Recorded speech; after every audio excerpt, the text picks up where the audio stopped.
पार भावर अभावे हेबे सातपर न मिलती प्रभु केबे बारंबार। जगन्नाथ होचंते भावग्राही।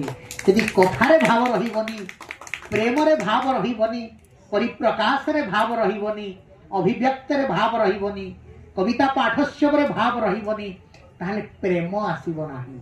मन रखि थांतो, भाव आसिले प्रेम आसे।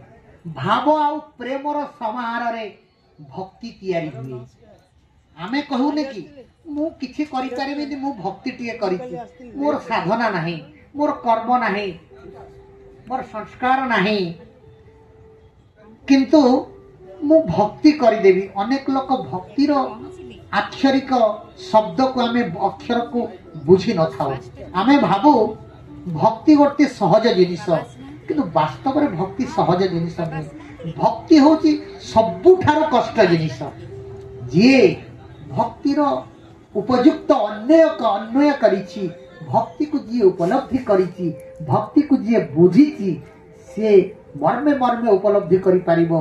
कर्म ठारू भी कष्ट भक्ति, ज्ञान ठारू भी कष्ट भक्ति, भाव ठारू भी कष्ट भक्ति, प्रेम ठारू भी कष्ट भक्ति। नवधा भक्ति सेहि पाई भक्ति को आउ टिके सरलीकृत करिबा पाई नवधा भक्तिर आश्रय दिया जाय थाए।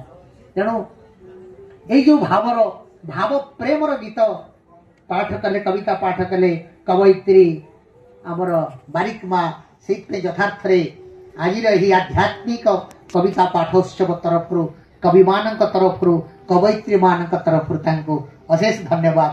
करताली देकी तो आमे बहुत उत्साहित करिचे। जा हो कहीं सबु कविता पाठ